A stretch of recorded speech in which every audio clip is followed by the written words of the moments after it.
Olá, Vitor Empreendedores. Esse aqui é o quarto episódio do nosso podcast. A gente está atualmente divulgando o podcast na Spotify e no YouTube. Estou aqui com o nosso amigo, colega de trabalho agora, o Lucas, da Amperes Engenharia. Ele que, assim como para quem não sabe, pessoal, tem a formação de Engenharia Elétrica e Técnica Eletrônica. O Lucas trabalha muito com a gente aqui, ficamos parceiros, né, Lucas? Sim. Trabalha na parte elétrica e ele tem vários outros projetos em andamento. Vai contar um pouquinho para a gente como que é o bastidor da parte elétrica, né, Lucas? Você atua no mercado aqui em Divinópolis, mas antes de falar da parte de obra mesmo, conta um pouquinho sobre você, como que você chegou até a parte elétrica. Você estava me contando aqui antes que você tá dando aula, faz vários tipos de reforma, não na parte predial, de construtora, né? Tem vários outros ramos. Mas antes disso, conta um pouquinho do Lucas lá, formação, você fez engenharia, fez curso técnico, por que você chegou nessa área? O que te motivou a ficar nessa área? Bom dia, né, Vitor? Eu sou graduado na área de engenharia de controle e automação. Fiz duas especializações, né, em engenharia elétrica e gerenciamento de manutenção. E também tenho um curso de técnica informática e técnica eletrônica. Hoje também, além de estar trabalhando nessa área da engenharia, de eletricista, eu também sou professor, né, lá no SECOM, no curso de técnica eletrônica. Iniciei lá atrás, em 2014, na faculdade, né, foi até meio que eu caí de paraquedas. E tudo em Divinópolis? Tudo em Divinópolis, né, não era minha intenção, não era meu objetivo na época, mas aconteceram algumas coisas, na hora que eu vi eu já estava ali ingressando na faculdade. Então você chegou a dar aula antes Não, já dou aula agora. Tá. A aula é mais recente. Então lá atrás eu entrei no curso, né? Não era meu objetivo na época, mas aconteceu. E eu já tinha formação de técnico em informática, trabalhava mais ou menos nessa área, né? E aí pensando em ter mais experiência, né? Mais conhecimento na área da elétrica e da automação, eu abandonei o emprego que eu tinha. Fui fazer um curso no Senai, né, de eletroeletrônica, e dali eu fui ingressando mais na área, consegui um estágio, que era numa siderúrgica aqui na cidade, lá tem uma usina termoelétrica, fui fazer o estágio na usina, depois um estágio em outra indústria. Então, dentro da área de automação e de informática, você expandiu um pouquinho seu ecossistema. Então, hoje você pega desde a parte, vamos colocar ali, você precisa, sei lá, uma lan house, precisa ajudar até na parte da informática dela, você consegue ajudar. Sim. Então, bacana. Então, você consegue dar um serviço mais completo para quem não precisa somente da parte elétrica, né? Isso, cabeamento estruturado, né? Montagem ali do rack do servidor. A gente trabalha com tudo. Entendi. Eu vi no seu Instagram lá, tô acompanhando você lá, que vocês estão atualmente fazendo uma reforma no rodeio. É uma festa muito tradicional aqui na cidade, a Divino Expo, que, se não me engano, até no fim do mês agora de maio. Eu queria que você contasse um pouquinho, porque para todo mundo aqui de Divinópolis já está acostumado a chegar lá, ver muitas luzes, né, som. Como que é a estrutura? Aquilo lá não existia nada, você chegou lá, não tinha nada, teve que fazer tudo do zero. Tem riscos lá? Como é que funciona para montar aquela estrutura? A gente está, né, fazendo essa parte, trabalhando nessa parte elétrica lá. É uma equipe maior, porque pega duas empresas, né? Vamos dizer assim, que está mexendo lá. O Parque de Exposição já tem parceiros deles, né? Tem uma empresa que já trabalha lá fazendo essa parte elétrica. Do palco, assim. No geral, a estrutura em geral lá, né? Já tem uma pessoa que já faz esse serviço lá para eles, já é de confiança. Só que chega na Divino Expo é maior, então tem muito mais serviço e também tem uma parte de um serviço um pouco mais técnico, mais especializado. E eu tenho um parceiro, né, que é um amigo meu, que ele é um eletricista industrial muito bom. Então, eu aprendi a profissão foi com ele, a profissão mesmo de eletricista. Eu eu trabalhei um tempo com ele, então a gente tem essa parceria e quando ele tem mais demanda e necessita aumentar a equipe, igual o caso do Divino Expo, a gente tem essa parceria e aí a gente está mexendo lá. Então tem então lá, por exemplo, tem uma estrutura, um show menor, e eles já têm isso meio que de prontidão porque lá. o parque de exposição às vezes não é só show, né? Aluga para várias coisas. Então é um espaço muito grande, ele necessita da manutenção da rede elétrica em si. Então eles já têm uma empresa que já faz esse serviço para eles. E aí quando chega a Divino Expo, que o serviço aumenta muito mais, né? A gente faz essa parceria, eles trazem essa outra empresa lá para ajudar, que é desse amigo meu. Então aí eu entro na parceria com ele. Você, Lucas, com esse amigo fazem, por exemplo, sei lá, eu não conheço no detalhe, mas lá tem, sei lá, um camarote que normalmente não existe. Então tem que fazer do zero mesmo. Isso aí. Tem que montar e chega no fim do evento desmonta? Desmonta.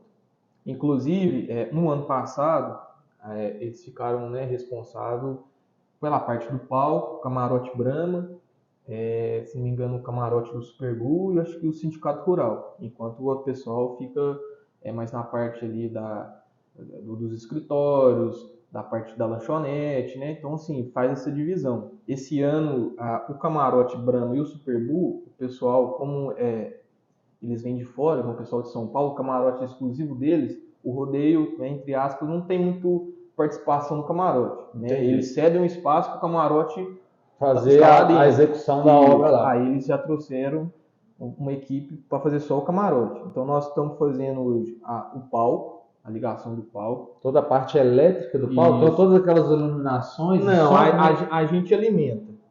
Geralmente a iluminação é uma equipe já que trabalha só naquela parte de evento, entendeu? Entendi. Então o pessoal instala as luminárias, instala os negócios, só que a gente tem... com a equipe já existe lá, né? Só que a gente tem que trazer a alimentação, a infraestrutura, né, a estrutura para atender a iluminação, porque não é um cabinho, não é uma tomada, né, de 2,5 igual a gente está acostumado em casa, é uma estrutura maior.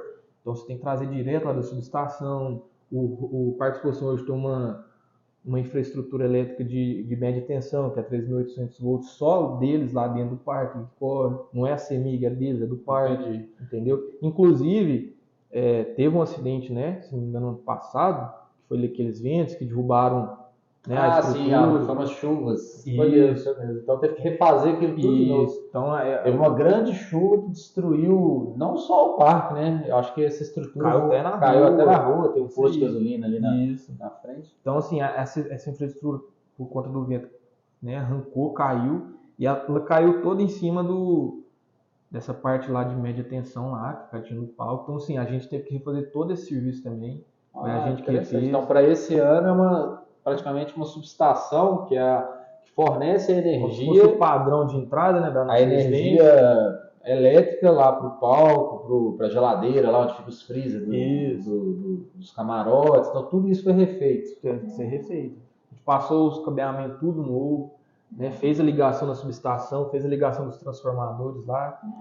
Se, por exemplo, acontecer, sei lá, uma chuva, pode acontecer de acabar a energia lá na hora do show, ou tem um gerador? Como é que funciona? Pode acontecer, mas tem gerador.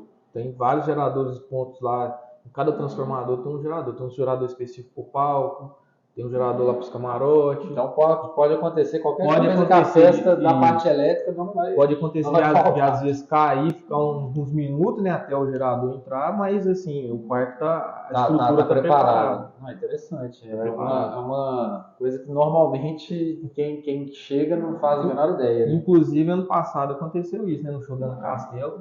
O som desarmou. Só o som? Isso, mas o som inteiro lá do palco, por conta que o som excedeu a potência, né, do dia, e aí o disjuntor não aguentou, desarmou. E aí... Deve ser difícil para você, né? Porque você planeja, várias equipes chegam lá, você não tem controle sobre todos os equipamentos, cada artista vai usar, né? Deve ser. Aí tem que ficar monitorando isso lá, deve ser um corredor. E é muito rápido, né? A execução. Mas o cara liga ali na hora, você tem que falar, pô, não era para fazer isso. Inclusive, eles foram informados, né? A gente tinha falado, não pode exceder essa potência. Mas aí, às vezes, vem outra pessoa que não sabe. Entendi. Enfim, mas assim, são os bastidores que acontecem, né? Entendi. Faz parte, né? E assim, além do evento, então já vi que vai dar tudo certo, a cidade inteira só comenta nisso. Você faz, inclusive com a gente aqui, com a construtora Vita, a parte predial também, né? Para quem, pelo menos do lado do construtor, a gente vê que todo esse planejamento, a gente fala isso bastante aqui, antes de gravar, a gente se preocupa muito com o prédio. Como que é, que é a diferença por exemplo, de uma construção predial para uma residencial, basicamente, só para o pessoal entender? Que tipo de preocupação num prédio tem que ter que na casa não precisa? Olha, sim, são parecidos, mas o prédio ele é uma estrutura bem maior e você tem que tomar atenção maior, porque se você tiver algum erro, é mais complicado de se solucionar, né? A casa ali, por ser uma estrutura menor, você talvez consegue ter mais facilidade.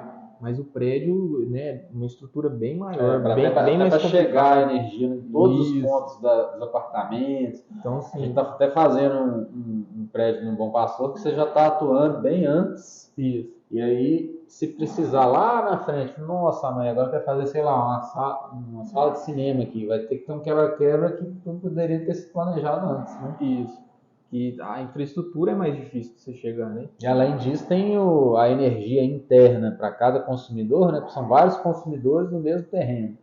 Então tem vários medidores ali da CEMIG, né? Individual para cada um. Por isso que tem que ser muito bem projetado. Inclusive, eu tive uma situação essa semana onde é um prédio comercial e a alimentação que chega no andar não estava sendo suficiente. Mas só que não tinha mais como fazer a troca do cabeamento, porque a tubulação que chega lá era muito pequena. Então, assim, para fazer esse aumento de carga, como é que você chega do andar lá de cima de um prédio até lá embaixo no medidor, que geralmente fica lá embaixo na garagem? Então, assim, é uma situação que agora é bem complicada. Então, por isso que tem por que exemplo, ser... esse caso que você está falando, era um consumidor de um prédio mais antigo que queria colocar mais carga. O prédio acredita que é até novo. Então, o dimensionamento foi reduzido? Ficou um dimensionamento pouco, né? E hoje o andar demanda mais carga do que ele está projetado para receber. Né? O cliente que está ali hoje nesse andar, ele precisa de mais. Então, provavelmente, para fazer uma reforma que já passa da parte elétrica, né? Passa a ser de engenharia mesmo, quebra-quebra, pedreira, acabamento. É uma reforma geral. E aí, para você fazer esse aumento, você vê, vai dar um trabalho danado. Porque você trazer dentro do andar lá de cima até lá embaixo, e aí você envolve outros andares que já são outros clientes. Então lá o cliente deve ter até interrompido o projeto que ele estava pensando, né? Então, antes de adquirir uma unidade, é interessante o cara saber o que foi projetado ali, né? Isso aí. Comporta o projeto. Às vezes o cara está comprando um apartamento, quer fazer um estúdio, sei lá, com várias tomadas e um laboratório. Eu já peguei cliente que queria fazer um laboratório. Olha, a gente pode até fazer, porque está antes, né? Depois, não é que não dê para fazer, mas vai ficar mais caro, né? Isso, tem que estar bem projetado, a pessoa tem que pesquisar antes, estudar bem, né? Dependendo do que ela quer fazer. Esse assunto que você falou, eu já vi muito em prédio, por exemplo, principalmente com a internet. O pessoal coloca, sei lá, hoje está mais barato a Vivo, depois a Claro, depois a Vero, que é local aqui. Depois chega uma operadora nova, não consegue passar o cabo, né? Que dica que você dá para quem tem prédio? O que o cara deve fazer? Essa parte de dados, né, de cabeamento, com a internet, é muito importante porque o pessoal geralmente não dá tanto valor nessa área. Inclusive, seja prédio, seja residência, o pessoal geralmente, por exemplo, você faz a entrada ali da sua energia, do seu padrão, mas o interessante é você também fazer uma entrada separada só para a parte de internet. O pessoal consegue passar esse cabo, senão o pessoal chega lá, passa o cabo, fura sua casa, o cabo está passado ali no quintal. E não aceitar, né, que chega um prestador e fure sua casa, que fica feio e não é o mais seguro para o próprio cabeamento, né? Provavelmente o fio passando ali exposto a sol, água, chuva, ele vai acabar pode dar um curto, pode acontecer várias situações. Então, o ideal é isso, você ter um planejamento, um projeto só específico, principalmente prédio, que envolve, né, muita troca de pessoas, né? E o ideal é ter uma parte separada só para essa parte de dados. E de dados até... no nosso prédio lá, por exemplo, eu era síndico, eu coloquei um cadeado, falei, olha, o prestador de internet, geralmente quando ele chegar aqui, ele tem que procurar o síndico e dentro do condomínio a gente estabeleceu lá na época, né? Nem sei se isso é o certo, a gente falou que só podia duas dois tipos de internet no prédio. Porque se tivesse uma terceira, a gente já sabe que lá no nosso caso, já sabia que não ia suportar. Falou, gente, se esse terceiro tentar, porque ele vai querer pôr o serviço dele lá, todos os outros vão perder o serviço. Até daria para colocar o terceiro, mas a gente tinha que fazer uma reforma estrutural. Falou, vocês estão dispostos a pagar? Aí lá a gente combinou que não ia fazer. E aí ficou bom, porque em vários outros momentos o prestador tentava mexer, aí quem estava lá ficava sem internet. E ainda mais quando às vezes o pessoal desabilita a internet, o pessoal, né, vai lá, voltar, né? O pessoal vai lá, tira o modem, corta no poste, mas não tira o cabo que tá dentro do prédio. Aí fica que tanto de cabo velho lá, você não sabe o que tá usando, o que não tá, você não consegue passar um novo. Você não sabe de quem que é de quem, que às vezes não tem identificado, né? Isso aí. Então, lá, é verdade, isso que você está falando, é muito importante ter um profissional qualificado que vai lá, coloca a identificação, faz uma gestão, né, da parte interna, literalmente, né, tá dentro das paredes, para a pessoa, para quem está usando, ver que o cabo tem uma saúde ali que ele vai te entregar o serviço que você está pagando. Né? Isso aí, para não acontecer esse problema. E, Lucas, além da parte predial, você provavelmente deve fazer muito serviço em residências, área rural. Quais são as demandas? Algum caso, sei lá, curioso pode ter acontecido aí no dia a dia que normalmente acontece do cliente chamar? Qual é o tipo de pedido que chega aí para você? Olha, tradicionalmente, é um curto? É uma máquina de lavar louça que o cliente pôs no lugar errado? O que geralmente acontece? E pode até ser uma dica aí para quem sabe. Geralmente essa parte mais de residência, né, tirando a parte quando é novo, né, que a gente faz a obra desde o início, né, muito que aparecem às vezes em residência já pronta, ou às vezes é curto em tomada, né, tomada fiação antiga, fiação que não suporta, o pessoal às vezes liga um equipamento maior, né, principalmente casa antiga, não foi adaptada para os equipamentos que a gente tem hoje em dia. Aquele fiozinho, por exemplo, que é o fio rígido de cobre, fio rígido mais ele fino. é um fio que deve ser trocado? Se ele tiver devidamente dimensionado conforme ele, né, aceitar os equipamentos que a gente tem hoje em dia, até que não tem necessidade. O que eu recomendo é o quadro elétrico. Né? Quando você abre aquelas casas lá, você vê que é tanto disjuntor. É o disjuntor Lema, né? Aquele preto, aquele antigo. Que nem vende mais. Né? Até vende para substituir a casa antiga, né? Mas lá já são equipamentos muito ultrapassados, muito velhos, então não te dá uma segurança certa. Então eu recomendo mais essa parte do quadro. Uma parte que a gente tem que ficar bem atento.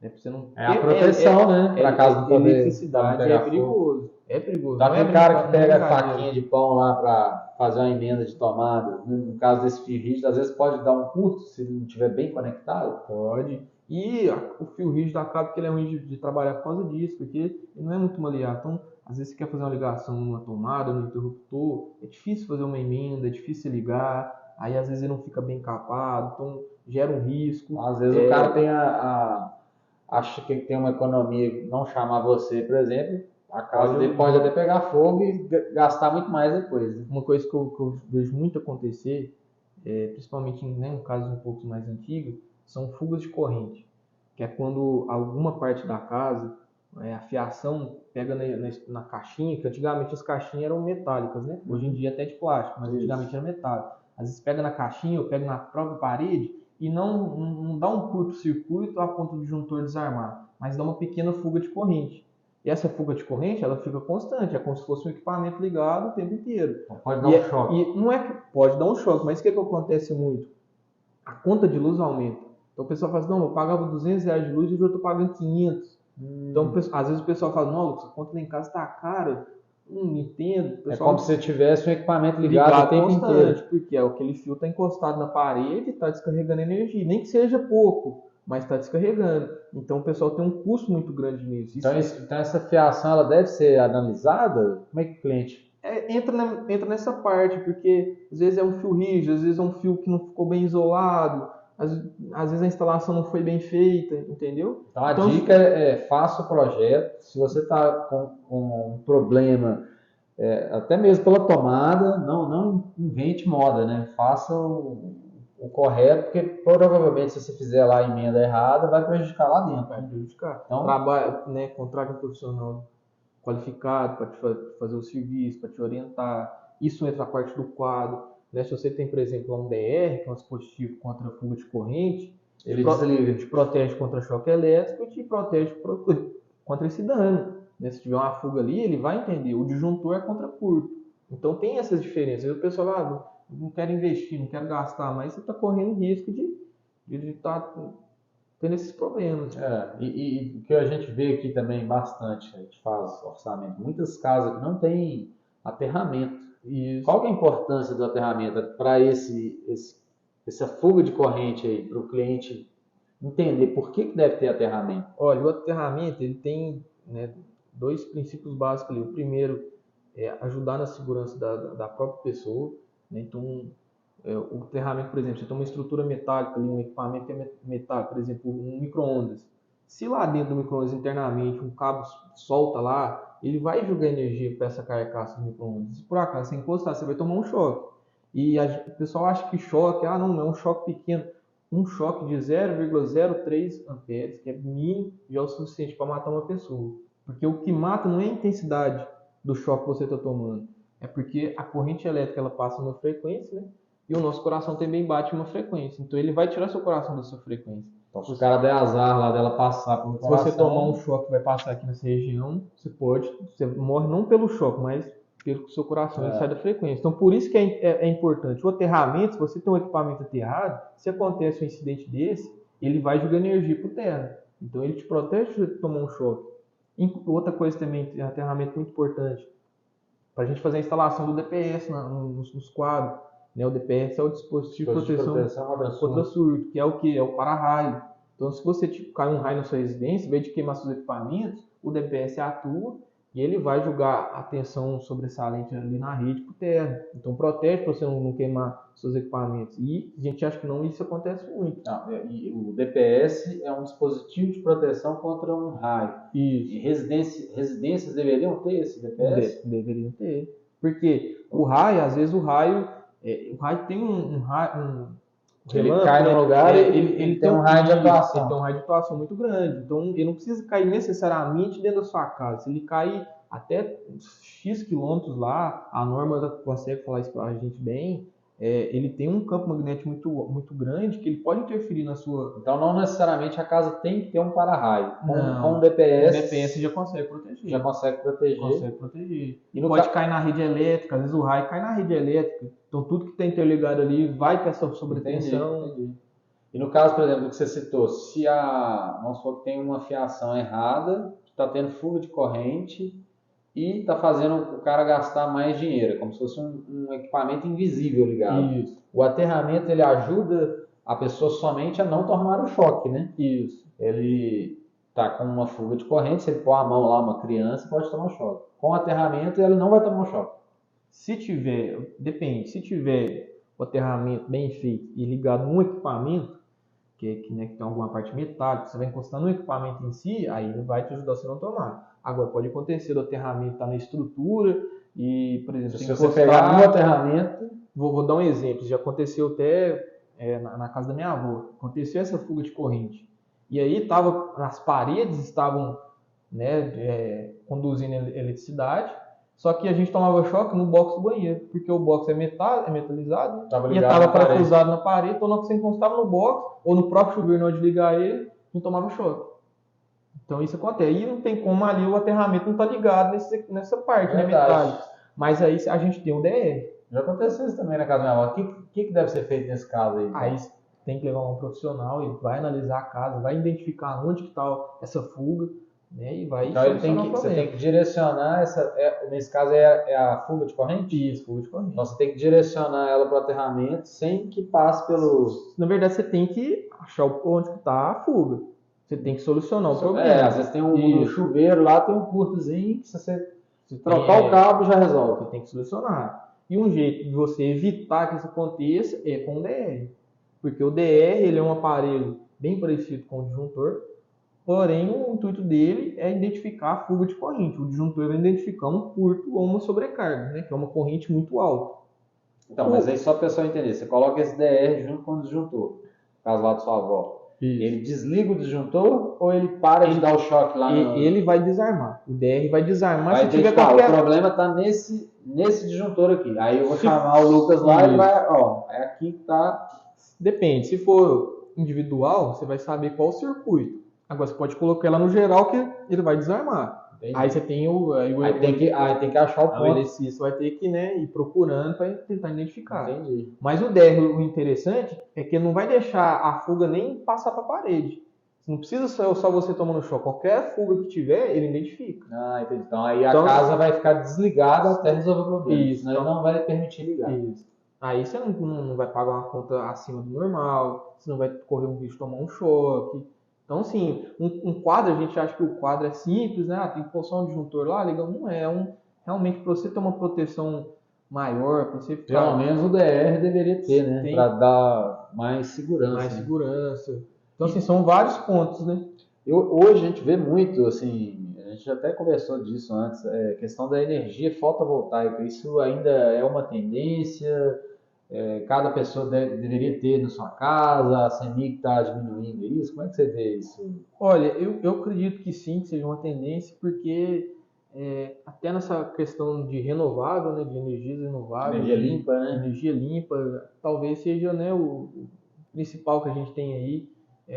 Sim, tem uma redução na conta de luz, porém hoje está um pouco mais complicado. Porque todo mundo começou a fazer, a CEMIG precisa aprovar ou não o seu projeto. Isso aí, a CEMIG está tendo sim um pouco de dificuldade em aprovar hoje os projetos, porque teve um crescimento muito grande, e a informação que eu já tive de conversar com pessoas que trabalham dentro da CEMIG é que a infraestrutura da rede não foi preparada, né, para esse tanto de geração, porque se for pensar, é um monte de mini gerações de energia. Mas a CEMIG tinha só da hidrelétrica. Hoje já tem um monte, né, gerando energia e jogando na rede dela. Então a CEMIG é como se fosse, ela faz uma análise como se fosse dentro da sua casa, né? Como se fosse cada quarto da sua casa, só que ela analisa a casa como dentro da cidade. Isso aí. E aí se você está jogando se cada casa está jogando muita energia na rede, as fiações dela não comportam... Não é nem questão da fiação, é porque quando você gera uma energia, talvez a energia solar, por mais que tenha um inversor, por mais que tenha algumas proteções, talvez ela jogue uma sobretensão na rede, entendeu? Então, sim, a rede nossa aqui, por fase, é 220, né? De fase neutra a gente tem 127, mas essa energia que chega, talvez chegue um pouco mais do que 220, sob uma sobretensão.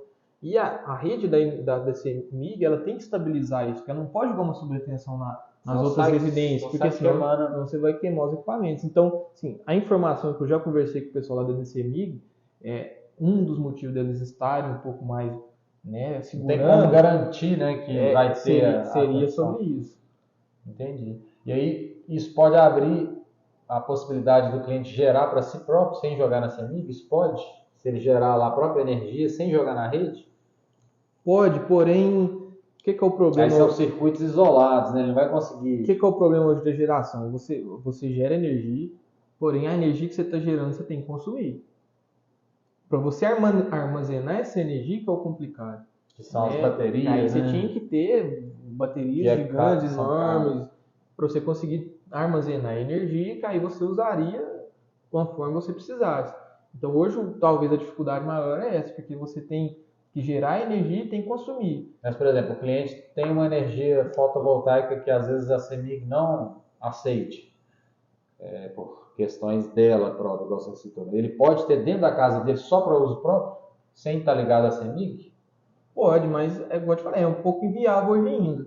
Talvez aí do jeito que está lá vai evoluindo. Se ele colocar lá por exemplo, sem estar aprovado, o que acontece com essa pessoa? Se ele não ligar na rede, se não tiver o padrão ligado na rede, até onde eu tenho informação, não tem nenhum problema. Tanto que, por exemplo, o pessoal hoje... ele deveria, por exemplo, tem um padrão lá e tem a energia. Aí ele faz a energia própria de consumo, ele deveria ter uma chave para tirar. Não, vou tirar da CEMIG e passar para a minha própria geração. Isso. Tem que ser isolado, né? Isso. Aí eu não sei te falar a informação certa se a CEMIG poderia alegar alguma coisa por padrão da CEMIG estar ligado, né? Porque senão acontece alguma coisa, você joga energia lá sem a CEMIG saber, né, você vai ter problema. Então, agora, se for individual só sua, você não tem nada Não envolvido tem com a CEMIG, ligação. eu acredito que não tem problema. Tanto que existe alguns, por exemplo, alguns refletores, por exemplo, para roça, para lugares onde não tem energia, que tem um refletor que tem a placa solar só para ele. E às vezes ele tem uma pequena bateria que suporta ligar aquele refletor, aí durante o dia ele está armazenando energia e durante a noite o refletor está funcionando. Seria algo parecido com isso. Ele funciona de maneira autônoma. Isso aí. Ô, Lucas, e além da parte residencial, eu já vi também que você faz muita reforma industrial. O que muda? A segurança é diferente? O que acontece na parte Sim, industrial? olha, eu tenho até assim um carinho até maior pela industrial, né? Se eu pudesse, eu trabalhava só na parte industrial, que é onde que eu tenho mais gosto. A parte industrial ela é muito mais técnica, tanto que eu costumo, né, falar, o profissional que ele trabalha, né, com essa parte de residência, de prédio, é diferente do profissional que trabalha na parte industrial.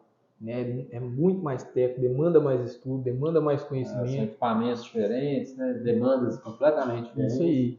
Então você tem que estar o tempo todo, né, estudando, se adaptando às novas tecnologias. Mas a indústria demanda uma atenção bem maior à questão de segurança, porque geralmente você está em grandes empresas, em grandes indústrias, onde o perigo é muito maior. Então, assim. Então, na indústria, além da parte de energia, você vai mexer com a parte também de automação dessa energia. De automação, computadores, quadros, máquinas, processos.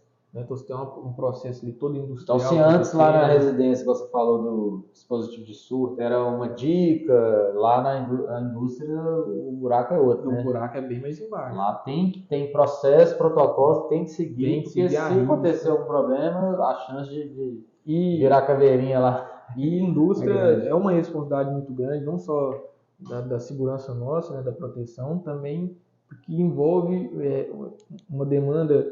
Por exemplo, você tem um cliente ali, né, uma empresa, uma indústria, de lá gera milhões de reais por dia. Então, deu prejuízo dela ficar parada. Deu um problema no processo, uma hora parada, milhões de reais de prejuízo. Então, assim, o profissional que atua na indústria tem que estar muito bem preparado. A segurança lá já passa a ser uma conta financeira, né? Uma Gerdau, uma empresa daqui, se parar, é muito melhor ela colocar muitos dispositivos aí de proteção para nada acontecer. Tem que ter isso aí, né?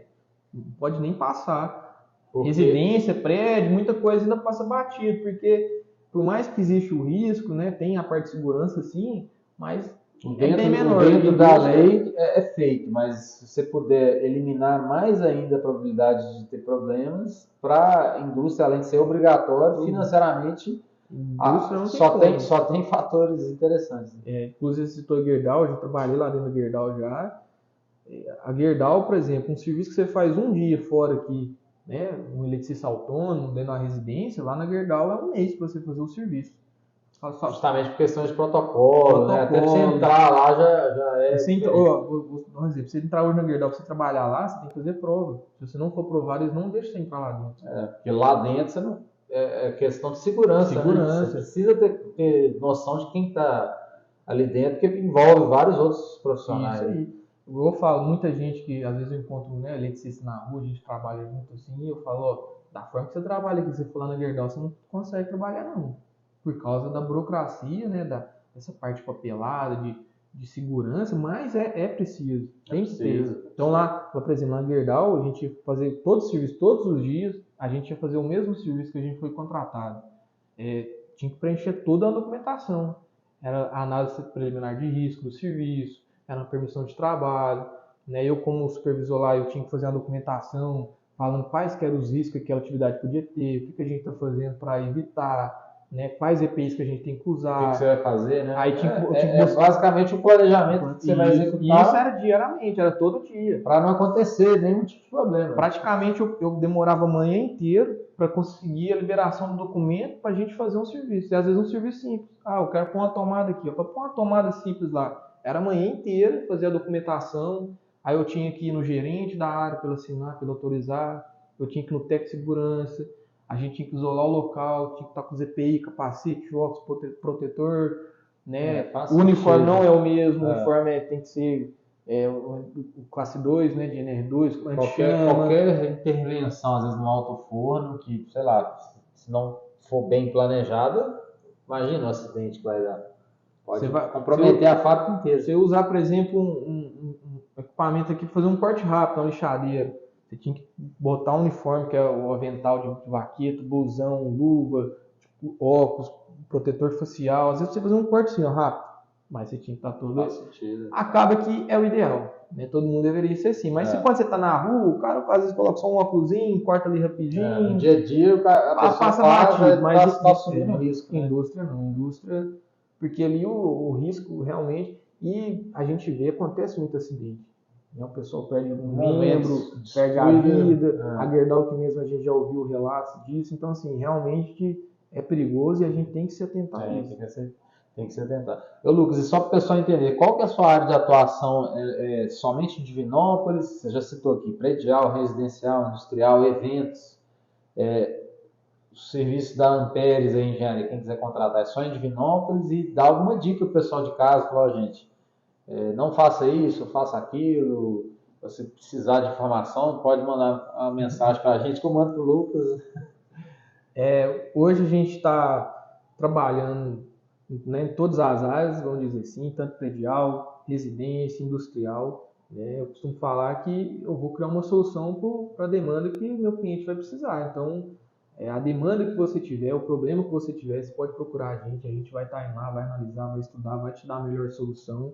Né? Tanto em indústria, predial, residencial. Né? E minha dica é para o pessoal, né, procurar sempre um profissional qualificado, adequado para aquele serviço, porque a eletricidade realmente ela tem os seus perigos. Né? Igual eu falo, a gente não tem que ter medo da eletricidade, mas a gente tem que ter respeito por ela, porque né, se você ultrapassar o limite dela, você né, vai ter problemas. Então, tem que ser planejado, né? Não só no industrial, né? Até pequenas reformas, você tem que sentar um pouquinho, o que eu vou colocar aqui, tem que pensar nessa. Né? Tem, porque a eletricidade... Isso não só na elétrica, né? Na engenharia como um todo. Né? Não pode gerar danos tanto para a sua segurança, né, para o seu bem-estar, quanto danos materiais.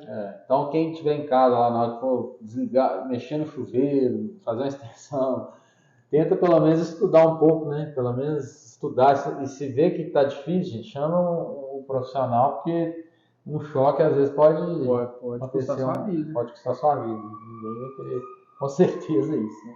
Sim. Ô Lucas, obrigado então. Quem quiser acompanhar o Lucas tem o Instagram também, né? Como é que chama o seu Instagram? Amperes Engenharia. Só procurar lá no Instagram lá, a gente posta dicas lá, posta vídeos lá também. E se precisar pode chamar a gente.